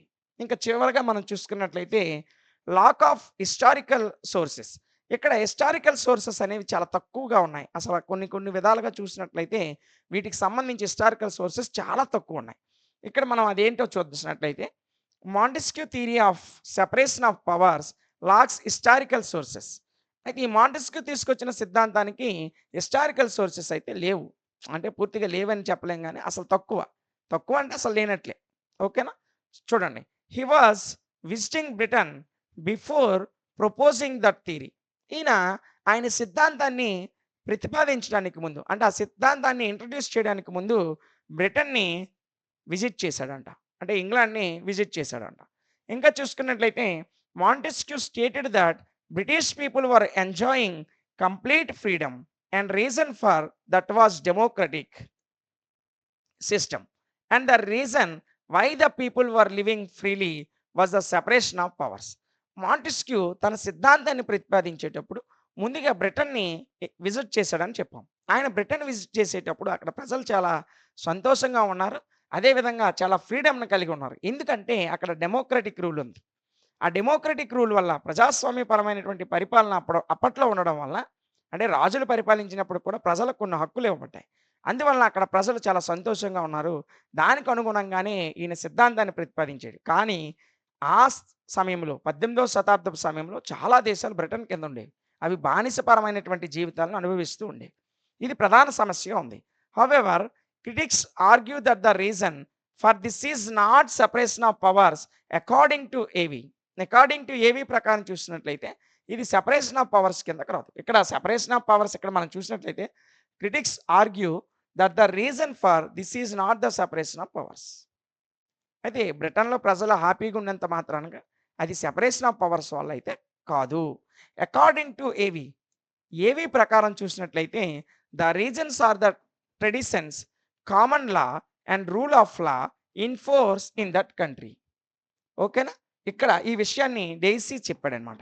డెయిసీ ఏం చెప్పాడంటే ఇక్కడ వాళ్ళ ప్రజలు అంత సంతోషంగా ఉండడానికి కారణం ఏంటంటే సెపరేషన్ ఆఫ్ పవర్స్ కాదు. అక్కడ ఉన్నటువంటి ట్రెడిషన్, అదే విధంగా అక్కడ ఉన్నటువంటి కామన్ లా, అక్కడ ఉన్నటువంటి రూల్ ఆఫ్ లా ఈటి వల్లే అక్కడ ప్రజలు సంతోషంగా ఉన్నారు గానీ సెపరేషన్ ఆఫ్ పవర్స్ వల్ల అయితే వారు సంతోషంగా లేరు అని చెప్పి దీన్ని ఆయన క్రిటిసైజ్ చేశాడు, విమర్శించాడు. ఓకేనా? ఇది మాంటెస్క్యూ తీసుకొచ్చినటువంటి థియరీ ఆఫ్ పవర్స్ ఆఫ్ సెపరేషన్‌కి సంబంధించినటువంటి డిసడ్వాంటేజెస్. సో, క్వెషన్ ఒకసారి చూడండి నాన్న. Write an essay on implementation of doctrine of separation of powers in different countries. వేరు వేరు దేశాల్లో ఈ theory of separation of powers ఏ విధంగా ఇంప్లిమెంట్ చేయబడింది, ఏ విధంగా అమలు చేయబడిందో దానికి సంబంధించి ఒక ఎస్సే రాయమని అడుగుతాడు. కంపల్సరీగా అడుగుతాడు ఈ క్వశ్చన్. ఓకేనా? సో, చాలా చిన్న క్వశ్చన్, ఈజీగానే వచ్చేస్తుంది. 1, 2 పేజీల లోపే మీకు ఆన్సర్ ఉంటుంది. కాబట్టి ఒక 5-10 నిమిషాలు మీకు కాన్సంట్రేషన్ పెడితే ఈజీగా ఈ క్వశ్చన్ మీకు వచ్చేస్తుంది. చూడండి నాన్న ఏంటో. దీన్ని మొదటగా మనం ఇంట్రడక్షన్ చూసినట్లయితే, it can be said that Montesquieu theory is symbolic of individualist concepts like protection of individual liberties, prevention of dictatorial tendencies of the government. ఈ మాంటెస్క్యూ సిద్ధాంతం ప్రధానంగా ఏం చెప్తుందంటే, ఇండివిడ్యువల్ లిబర్టీస్‌ని కాపాడాలి. అదేవిధంగా డిక్టేటర్‌షిప్‌ని కాపాడాలి. డిక్టేటర్‌షిప్‌ని తీసివేయాలి. అంటే ప్రజలందరికీ కూడా లిబర్టీకి సంబంధించి, స్వేచ్ఛ, సమానత్వానికి సంబంధించిన హక్కులు కల్పించాలి. అదేవిధంగా డిక్టోరియల్ టెండెన్సీస్ ఏదైతే ఉన్నాయో, నియంతపూర్వకమైనటువంటి పరిపాలనని విమర్శించాలి లేదా నిషేధించాలి అనే విషయాన్ని మనకి మాంటెస్క్యూ థియరీ అనేది చెప్తుంది. ఇంకా చూసుకున్నట్లయితే limited intervention of the state in the affairs of individual. ఇండివిడ్యువల్‌లో అంటే ప్రభుత్వాన్ని, ఒక దేశానికి ఇండివిడ్యువాలిటీలో లిమిటెడ్ ఇంటర్వెన్షన్ అనేది ఉండాలి. అంటే పాలనాపరమైనటువంటి నిర్ణయాలు తీసుకోవడంలో ప్రతి బాడీకి సంబంధించి వాటికి ఉన్నటువంటి రైట్స్‌లో లిమిటేషన్ అనేది ఉండాలి అని చెప్తుంది. ఇంకా చూసుకున్నట్లయితే stating that the French people were oppressed by the absolute monarchy in France. ఫ్రాన్స్‌లో ఒకప్పుడు రాచరిక ప్రభుత్వం ఉండేది. మోనార్కీ అంటే రాచరికం. రాచరిక ప్రభుత్వం ద్వారా అంటే రాజరికం ద్వారా ఫ్రాన్స్ పీపుల్ నలిగిపోతూ ఉండేవారు. ఈళ్ళ ప్రకారం మనం చూసినట్లయితే Montesquieu believed that the British political system and government building practice were Idol. ఇక్కడ ఎందుకంటే మాంటెస్క్యూ ఫ్రెంచ్ దేశానికి చెందినటువంటి వ్యక్తి. ఆయన ఫ్రెంచ్ స్కాలర్ కాబట్టి ఫ్రెంచ్ ప్రజలు చాలా రాజరికానికి లోనయ్యి చాలా బానిసత్వపూర్వకమైనటువంటి జీవితాలను జీవిస్తుంటారు. ఆయన బ్రిటిష్ దేశాన్ని విజిట్ చేసినప్పుడు, అంటే ఆయన ఫ్రాన్స్ నుంచి బ్రిటిష్‌కి వెళ్ళి ఆయన బ్రిటన్‌ని విజిట్ చేసినప్పుడు అక్కడ ప్రజలు చాలా స్వేచ్ఛగా, చాలా రకాలైనటువంటి ఒక కామన్ లా కింద వాళ్ళు స్వేచ్ఛా సమానత్వాన్ని పొందుతూ చాలా సంతోషకరమైనటువంటి జీవితాన్ని జీవిస్తూ ఉన్నారు. ఇక్కడ ఫ్రాన్స్ పీపుల్ చూస్తే రాచరికం కింద మగ్గిపోతూ ఉన్నారు.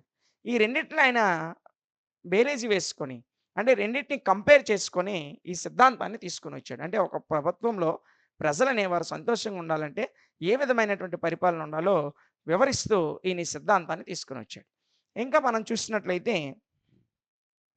హి wished to established a British style constitutional system. ఈయన చివరగా ఏం కోరుకున్నాడంటే బ్రిటిష్‌లో ఏ విధమైనటువంటి పరిపాలన ఉంది, అంటే ఇంగ్లాండ్‌లో ఏ పరిపాలన ఉందో ఆ విధమైనటువంటి కాన్స్టిట్యూషనల్ సిస్టమ్ మా దేశానికి కూడా అవసరము. అదేవిధంగా అనేక దేశాలకు అవసరం అనే విషయాన్ని ఈయన ఎక్కువగా అభిప్రాయపడ్డాడు. ఇంకా చూసుకున్నట్లయితే a limited monarchy and a parliamentary system in France was well. అయితే కొంతవరకు రాచరిక ప్రభుత్వము, కొంతవరకు పార్లమెంటరీ సిస్టము ఫ్రాన్స్‌లో ఉంటే బాగున్ను. అంటే పరిపాలనా పరంగా రాజు లేదా అక్కడ అధినేత ఎవరైతే ఉన్నారో ఆయన చూసుకొని మిగతా విషయాలన్నీ కూడా పార్లమెంట్ సిస్టమ్ ప్రకారంగా ఉంటే ప్రజలు సంతోషంగా ఉంటారని ఈయన భావించాడు. ఇంకా చూసుకున్నట్లయితే over time there have been many changes in the administration of the state.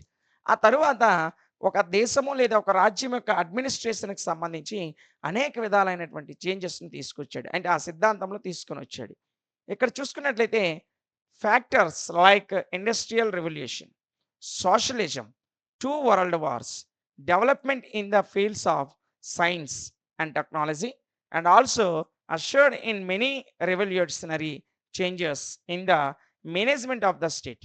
ఒక దేశంలో గాని, ఒక రాజ్యంలో గాని అనేకమైనటువంటి మార్పులొచ్చాయి. ప్రతి దేశాల్లో కూడా. ఎందుకొచ్చాయంటే, ఆ మధ్య కాలంలో ఇండస్ట్రియల్ రివల్యూషన్ వచ్చింది. పారిశ్రామిక విప్లవం వచ్చింది. అదేవిధంగా సోషలిజం వచ్చింది. సాంఘీకరణ. 2 ప్రపంచ యుద్ధాలు జరిగాయి. అదేవిధంగా development in the fields of science and technology.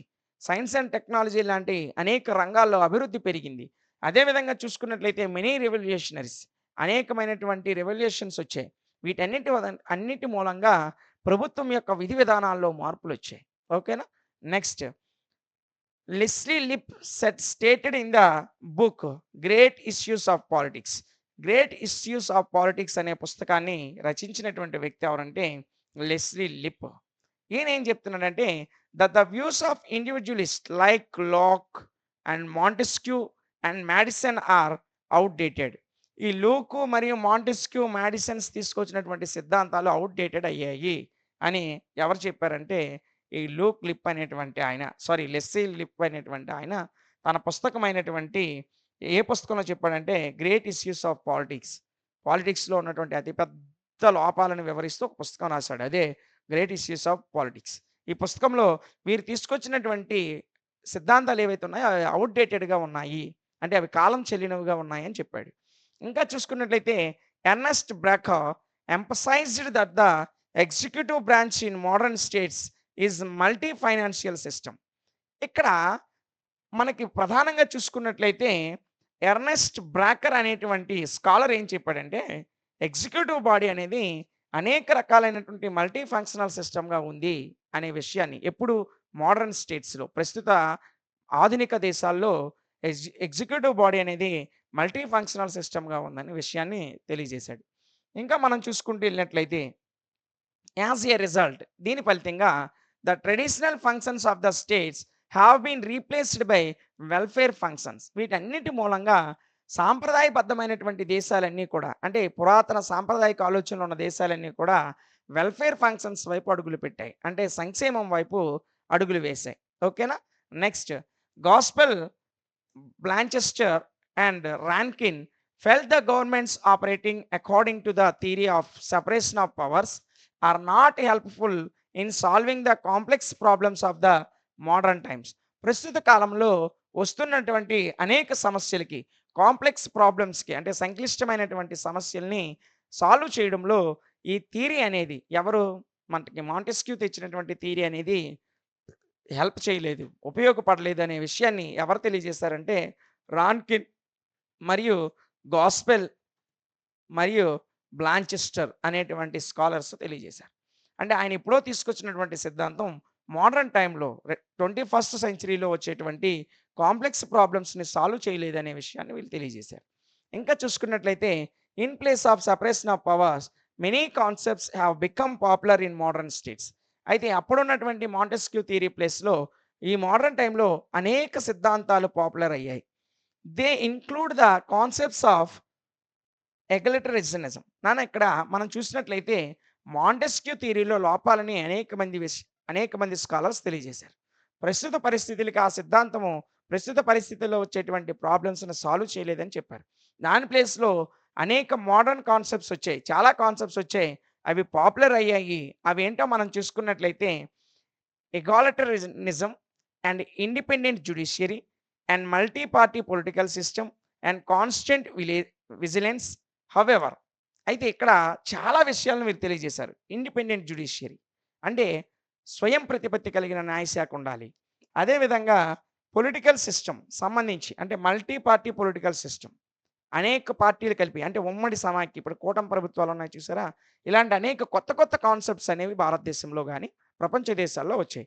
However ఏదేమైనప్పటికీ in some cases government have continued to follow the authoritarians. అయితే ఏది ఏమైనప్పటికి కూడా గవర్నమెంట్ కొన్ని విషయాల్లో దేన్ని ఫాలో అవుతుందంటే అథారిటేరియన్స్‌నే ఫాలో అవుతుంది. ఓకేనా? సో ఇది దీనికి సంబంధించినటువంటి విషయం. ఇంకా ఇందులో మనం జాగ్రత్తగా చూసినట్లయితే violations of human rights, child labour and street children and trafficking and human trafficking and also domestic violence against women continued. అయితే ఎన్ని సిద్ధాంతాలు, ఎన్ని విషయాలు, ఎన్ని చట్టాలు వచ్చినప్పటికీ కూడా చైల్డ్ లేబర్ భారతదేశంలో ఉంది. అంటే బాల కార్మిక వ్యవస్థ ఉంది. అదేవిధంగా స్ట్రీట్ చిల్డ్రన్ వ్యవస్థ ఉంది. అంటే మనకి చాలా విషయాల్లో సుధా చంద్రన్ లాంటి చాలామంది ఈ స్ట్రీట్ చిల్డ్రన్ గురించి తెలియజేశారు. ఇంకా చూసుకున్నట్లయితే హ్యూమన్ ట్రాఫికింగ్ మానవ అక్రమ రవాణా, అదేవిధంగా ఉమెన్ ట్రాఫికింగ్ అంటే మహిళల అక్రమ రవాణా, ఇంకా చూసుకున్నట్లయితే ఉమెన్స్కి సంబంధించి డొమెస్టిక్ వైలెన్స్ అంటే ఆడవాళ్ళ మీద ఆకృత్యాలు, ఇలాంటి అనేక విషయాలు భారతదేశంలో కానీ ప్రపంచ దేశాల్లో జరుగుతూనే ఉన్నాయి. అయితే ఇన్ సచ్ సిచ్యువేషన్స్ ఇలాంటి పరిస్థితుల్లో if the governments relay on the theory of separation of powers the solution to those problems is not possible. అయితే ఇలాంటి సమస్యలని మనం అరికట్టడంలో ఈ సెపరేషన్ ఆఫ్ పవర్స్ అనేది అంత ప్రభావవంతంగా అయితే ఉండదు. ఇంకా చూసుకున్నట్లయితే so the separation of powers has happen to some extent and time has come when governments have to undertake many complex actions depending on the circumstances of the time. అయితే ఆయన తీసుకొచ్చినప్పుడు ఆ పరిస్థితులకు అనుగుణంగా ఆ సిద్ధాంతం కరెక్టే. కానీ మోడర్న్ టైమ్‌లో నేరాలు పెరిగిపోయాయి. అనేక రకమైనటువంటి ఆకృత్యాలు పెరిగిపోయాయి.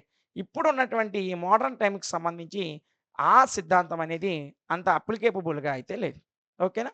సో, ఇంకా మనం చూసుకున్నట్లయితే theory of separation of powers యొక్క అప్లికేబిలిటీ వేరు వేరు స్టేట్స్‌లో ఆ థియరీస్ ఆఫ్ సిస్టమ్‌కి సంబంధించి అంటే theories of separation of powers అనేది వేరు వేరు స్టేట్స్‌లో ఏ విధంగా అప్లికేబిలిటీ ఏ విధంగా ఇంప్లిమెంట్ చేశారో ఈ విషయాన్ని మనం ఒకసారి జాగ్రత్తగా చూసుకుందాం నాన్న. ఓకేనా? చూడండి అదేంటో. Montesquieu theory of separation of powers has significantly influenced the constitutional design. ఈ మా ఈ మాంటెస్క్యూ తెచ్చినటువంటి సిద్ధాంతం ఏదైతే ఉందో, కాన్స్టిట్యూషనల్ డిజైన్ నుంచి అంటే దీని నుంచి అనేకమైనటువంటి దేశాలు ఇన్‌ఫ్లూయెన్స్ అయ్యి, వారి రాజ్యాంగాలను తీసుకొనొచ్చారనే విషయాన్ని మనం ఆల్రెడీ డిస్కస్ చేసాం. ఇక్కడ మనం చూస్తున్నట్లయితే government structure and administration of modern states. ఇప్పుడున్నటువంటి మోడర్న్ స్టేట్స్‌లో ఆ స్టేట్స్ యొక్క అడ్మినిస్ట్రేషన్ గాని, గవర్నమెంట్ స్ట్రక్చర్‌ని గాని, లేదా కాన్స్టిట్యూషనల్ డిజైన్ గాని ఇవన్నీ కూడా మాంటెస్క్యూ థియరీకి అనుగుణంగానే వచ్చాయి. అంటే మాంటెస్క్యూ థియరీలో ఏ విధంగా అయితే చెప్పబడిందో దానికి అనుగుణంగా ఆయా దేశాల రాజ్యాంగాలు గాని, ఆయా దేశాల ప్రభుత్వ విభాగాలు గాని, అదే విధంగా అడ్మినిస్ట్రేషన్‌కి సంబంధించినటువంటి విభాగాలు గాని ఫార్మ్ అయ్యాయి. ఓకేనా?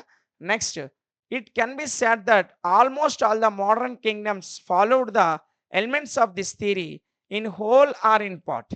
అయితే చాలా వరకు సామ్రాజ్యాల నుంచి మోడర్న్ టైమ్‌లో ఉన్నటువంటి దేశాల వరకు అందరూ కూడా ఆల్‌మోస్ట్ ఆల్ ఈ సిద్ధాంతాన్ని ఫాలో అయ్యారు. లేదా ఈ సిద్ధాంతంలో కొంత భాగాన్నైనా సరే ఫాలో అయ్యారు. ఇంకా చూసుకున్నట్లయితే but it cannot be said that all states have fully implemented to principle of separation of powers.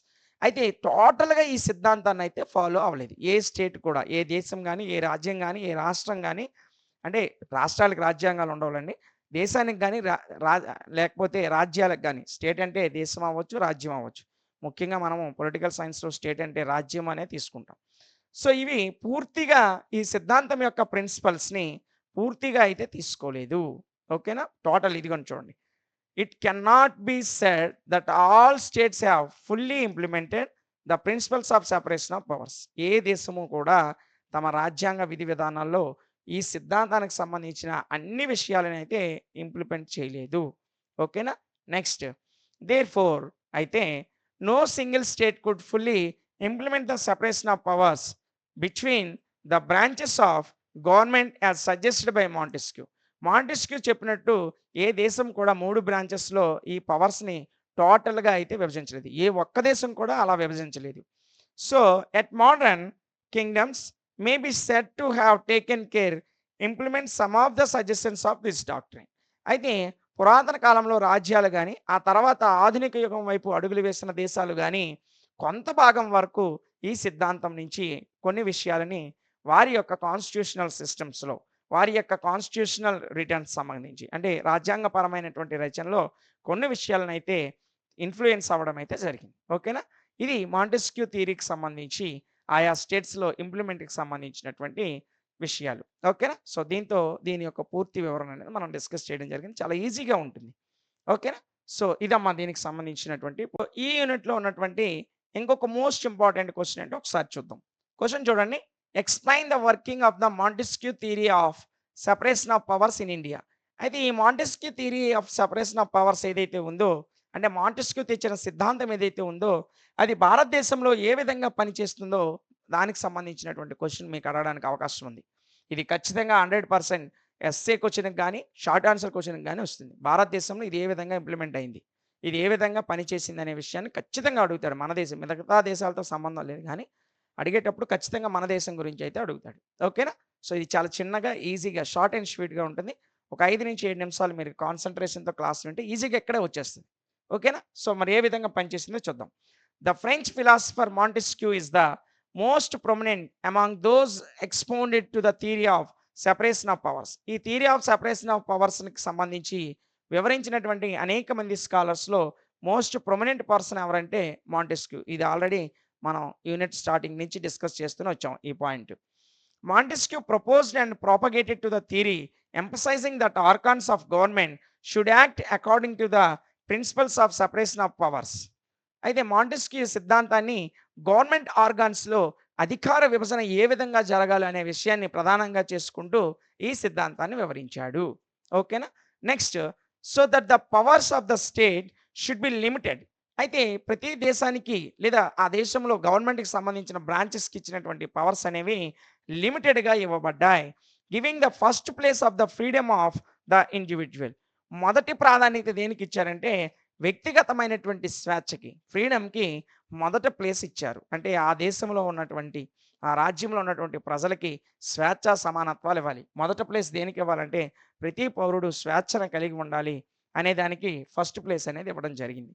ఇంకా చూసుకున్నట్లయితే మనం Montesquieu believed that the government was formed to protect the welfare, Liberty and freedom of the people. Montesquieu ఏం నమ్మాడంటే ఒక ప్రభుత్వం ఏర్పడేటప్పుడు అది ఆ దేశ ప్రజల యొక్క వెల్ఫేర్, సంక్షేమాన్ని చూడాలి.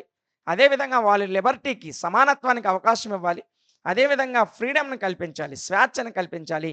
ఈ విషయాల్ని ప్రొటెక్ట్ చేయడానికే ఒక గవర్నమెంట్ ఏర్పడాలి అనే విషయాన్ని ఎవరు నమ్మారంటే మాంటెస్క్యూ నమ్మాడు. ఇంకా చూసుకున్నట్లయితే which were the ambitions of the state. ఇవే ఒక దేశం యొక్క అంబిషన్‌గా ఉండాలని మాంటెస్క్యూ అనే వ్యక్తి అభిప్రాయపడ్డాడు. Montesquieu emphasized that the three branches of the government, namely legislative, executive, and judiciary, should be established on behalf of the state, carry out the powers and duties entrusted to them. అంటే ఇందాక నుంచి మనం unit starting నుంచి ఇదే విషయాన్ని చెప్పుకుంటూ వస్తున్నాం. Montesquieu ఒక గవర్నమెంట్లో 3 బ్రాంచెస్ ఉండాలన్నాడు. లెజిస్లేటివ్ ఉండాలి, ఎగ్జిక్యూటివ్ ఉండాలి, అదే జ్యుడిషియరీ ఉండాలి. ఈ మూడిటికి ఇచ్చిన పవర్స్ అనేవి లిమిటెడ్‌గా ఉండాలి. 3 కూడా ఇండిపెండెంట్‌గా ఉండాలి అనే విషయాన్ని చెప్పాడు. ఓకేనా. ఇది మాంటెస్క్యూ థియరీ. అయితే ఈ సెపరేషన్ ఆఫ్ పవర్స్ అనేది ఇండియాలో ఏ విధంగా వర్క్ అయిందో ఇది మన క్వెషన్. ఇది మనకు కావాల్సినటువంటి మ్యాటర్. ఇది ఏంటో ఒకసారి చూద్దాం. India follows the British style of parliamentary system of government. భారతదేశం ఏ సిస్టమ్‌ని ఫాలో అవుతుందంటే బ్రిటిష్ పార్లమెంటరీ సిస్టమ్‌ని ఫాలో అవుతుంది. ఇందుకు మనల్ని బ్రిటిష్ వాళ్ళు దాదాపు 200 సంవత్సరాలు పరిపాలించారు. అందులో వాళ్ళు ఒక సిస్టమ్‌ని ఇక్కడ మనకు అలవాటు చేశారు. అంటే ఆ సిస్టమ్ ఏంటంటే పార్లమెంటరీ సిస్టమ్. ఈ బ్రిటిష్ పార్లమెంటరీ సిస్టమ్‌నే మనం ఇండియాలో ఇప్పటి వరకు ఫాలో అవుతూ వస్తున్నాం. ఓకేనా. Next, therefore the members of the executive bodies at the centre and states are initially effected by the people as members of the legislatures. So మనం పార్లమెంటరీ విధానంలో ఉన్నాం కాబట్టి పార్లమెంటరీలో సెంట్రల్‌కైనా, స్టేట్‌కైనా ప్రజలు తమ ప్రతినిధుల్ని ఎన్నికల ద్వారా ఎన్నుకొని లెజిస్లేచర్‌కి, ఆయా శాసనసభల్లోకి పంపించడం అనేది జరుగుతుంది. ఇంకా చూసుకున్నట్లయితే after that they belong to the majority party and the కోalition of government that has the majority of the legislators. ఎవరైతే ఏ పార్టీకి అయితే ఎక్కువ మంది లెజిస్లేటర్స్ ఉంటారో, ఎక్కువ మంది శాసనసభ్యులు ఉంటారో ఆ పార్టీ అనేది గవర్నమెంట్‌ని ఫార్మ్ చేస్తూ ఉంటుంది. They all act as a term under the prime minister they are all act as a team under the prime minister at the central, chief minister at the state. So ఒక ప్రభుత్వానికి లేదా ఒక పార్టీకి ఎక్కువ assembly స్థానాలు గాని, ఎక్కువ MP స్థానాలు గాని వస్తే అది ఆ పార్టీ అనేది ప్రభుత్వాన్ని ఫార్మ్ చేస్తుందని చెప్పాం. ఒకవేళ సెంటర్‌లో ఏ పార్టీకైతే ఎక్కువ ఎంపీలు వచ్చారో లేదా ఏ కూటమికైతే ఎక్కువ మంది ఎంపీలు ఉన్నారో ఆ కూటమి ఒక టీమ్‌గా ఏర్పడి అండర్ ద ప్రైమ్ మినిస్టర్, ప్రధానమంత్రి నేతృత్వంలో ప్రభుత్వాన్ని ఫార్మ్ చేస్తుంది. అదే రాష్ట్రాల్లో అయితే చీఫ్ మినిస్టర్, ముఖ్యమంత్రి నేతృత్వంలో ప్రభుత్వాన్ని ఫార్మ్ చేస్తూ ఉంటుంది. ఇక్కడ వరకు అర్థమైంది కదా. Next, individually, collectively are accountable to the Lok Sabha assemblies in the performance of their duties. వీళ్ళందరూ లోక్సభకు అనుగుణంగా వారి యొక్క డ్యూటీస్‌ని, వారి విధి విధానాలను నిర్వహిస్తారు. ఎక్కడ? సెంట్రల్‌లో. అంటే సెంట్రల్‌లో ఒక చట్టం చేయాలంటే ఎక్కడ చేయాలి? లోక్సభలో ఉండాలి. ఆ లోక్సభలో చేసినటువంటి బిల్ అనేది రాజ్యసభలో ఆమోదం పొందాలి. ఈ 2 సభలు ఆమోదం పొందిన తర్వాత డైరెక్ట్‌గా బిల్ అనేది రాష్ట్రపతి దగ్గరికెళ్తుంది. రాష్ట్రపతి సంతకంతో ఆ బిల్ యాక్ట్‌గా మారుతుంది. ఇది మన దేశంలో అమలవుతున్నటువంటి parliamentary system. He will remain in power as long as he enjoys the confidence of the Lok Sabha or assemblies. అయితే సెంట్రల్‌లో అయితే లోక్‌సభ, స్టేట్‌లో అయితే అసెంబ్లీస్ అనేవి ప్రధానమైనటువంటి పాత్ర పోషిస్తాయి. ఒక ప్రధానమంత్రిగా కొనసాగించాలంటే లోక్‌సభలో ఆయన బలం అనేది ఎక్కువగా ఉండాలి. అంటే సగం కంటే ఎక్కువ మంది ఎంపీలు ఆయన్ని సపోర్ట్ చేయాలి. ఒక ముఖ్యమంత్రి తన పదవిని కాపాడుకోవాలంటే సగం కంటే ఎక్కువ మంది ఎమ్మెల్యేలు అసెంబ్లీలో ఆయన్ని బలపరీక్షలో నెగ్గేటట్లు చేయాలి. అప్పుడే ఒక ప్రధానమంత్రి గాని, లేదంటే ఒక ముఖ్యమంత్రి గాని ఆయా పదవుల్లో కొనసాగగలుగుతారు. ఓకేనా? Next. They are appointed by the president or governor on the advice of the prime minister or chief minister. వీళ్ళందరూ కూడా మనకి దేశంలో ప్రధానమంత్రిని ఎవరు నియమిస్తారంటే ప్రెసిడెంట్ నియమిస్తాడు. అంటే ఎక్కువ ఎంపీలు ఉన్నటువంటి పార్టీ అధినేతని ప్రైమ్ మినిస్టర్‌గా రాష్ట్రపతి మన దేశంలో నియమిస్తాడు. అదే స్టేట్స్‌లో గవర్నర్ అనేటువంటి ఆయన ఏ పార్టీకైతే ఎక్కువ మంది ఎమ్మెల్యేలు ఉన్నారో ఆ పార్టీ నాయకుడిని ఆ రాష్ట్ర ముఖ్యమంత్రిగా నియమిస్తాడు. ఇక మంత్రిమండలి ఏదైతే ఉందో అంటే క్యాబినెట్ ఏదైతే ఉందో సెంట్రల్‌లో క్యాబినెట్‌ని ప్రైమ్ మినిస్టర్ సలహా మేరకు రాష్ట్రపతి ప్రెసిడెంట్ నియమిస్తాడు. స్టేట్‌లో మంత్రిమండలిని క్యాబినెట్‌ని ముఖ్యమంత్రి సలహా మేరకు గవర్నర్ అని ఆయన నియమిస్తాడు. If the prime minister or chief ministers resign they will lose their post. ఒకవేళ ఆ లోక్‌సభలో సరైనటువంటి మెజారిటీ లేకపోతే ప్రధానమంత్రి, అసెంబ్లీలో సరైన మెజారిటీ లేకపోతే ఆ రాష్ట్ర ముఖ్యమంత్రి అంటే బలపరీక్షలో సగం కన్నా ఎక్కువ మంది వారి మీద అవిశ్వాస తీర్మానం పెట్టేటప్పుడు సగం కంటే ఎక్కువ మంది వాళ్ళ వైపు లేకపోతే వాళ్ళ పదవులకి రిజైన్ చేయాల్సొస్తుంది. ఓకేనా? Next. In India, there is a tradition of devolution to delegated legislative powers to executive committees. So, ఇక్కడ ఇండియాలో చూసినట్లయితే లెజిస్లేటివ్ పవర్ నుంచి ఎగ్జిక్యూటివ్ పవర్ వరకు ఆయా రాష్ట్ర నేతలు లేదా దేశాధినేతల చేతిలోనే ఉంటుంది. ఇంకా చూసినట్లయితే the executive branches is the executive branch as per article 50 of the constitution of India. భారతదేశ రాజ్యాంగంలోని 50వ ఆర్టికల్ ప్రకారం ఇంతకుముందే మనం చెప్పుకున్నాం. ఎగ్జిక్యూటివ్ బాడీ నుంచి లెజిస్లేటివ్ బాడీ లేదా లెజిస్లేటివ్ బాడీ నుంచి ఎగ్జిక్యూటివ్ మరియు జ్యుడిషియరీని వేరు చేస్తూ భారత రాజ్యాంగంలోని 50వ ఆర్టికల్ తెలియజేస్తూ ఉంది. ఓకేనా? ఇక్కడ దేనికది ఇండిపెండెంట్‌గా ఉండాలి. సో, లెజిస్లేటివ్ బాడీ నుంచే ఎగ్జిక్యూటివ్ బాడీ ఏర్పడాలి. ఈ విషయాలను ఏది తెలియజేస్తుందంటే మన రాజ్యాంగంలోని ఆర్టికల్ 50 అనేది తెలియజేస్తూ ఉంది. ఓకేనా? Next. The law department was separated from the law making departments and independent status was given to the law department. ఇక్కడ చూడండి, లా డిపార్ట్మెంట్ అనేది లా మేకింగ్ డిపార్ట్మెంట్ అంటే లెజిస్లేటివ్ డిపార్ట్మెంట్. లెజిస్లేటివ్ డిపార్ట్మెంట్ నుంచి ఈ జ్యుడిషియరీ డిపార్ట్మెంట్ వేరు చేయబడి ఇండిపెండెంట్ స్టేటస్‌ని కలిగి ఉండాలి. ఏ స్టేటస్‌ని కలిగి ఉండాలన్నా? ఇండిపెండెంట్ స్టేటస్‌ని కలిగి ఉండాలి. ఈ విషయాన్ని కూడా మనకి ఇండియన్ కాన్స్టిట్యూషన్‌లో ఆర్టికల్ 50 అనేది తెలియజేస్తుంది. ఓకేనా? నెక్స్ట్. చూడండి, ఆఫ్టర్ ఇండియాస్ ఇండిపెండెన్స్ భారతదేశానికి స్వాతంత్ర్యం వచ్చిన తర్వాత a single party held executive power at the national level until the 1980s. భారతదేశానికి 1947లో స్వాతంత్రం వచ్చింది. 1947 నుంచి 1980 వరకు అంటే దాదాపు 33 సంవత్సరాల పాటు ఒకే ఒక పార్టీ భారతదేశంలో ఎగ్జిక్యూటివ్ పవర్‌గా ఉంది. అది మీ అందరికీ తెలుసు, నేషనల్ కాంగ్రెస్. ఓకేనా? ఐఎన్‌సీ అమ్మ.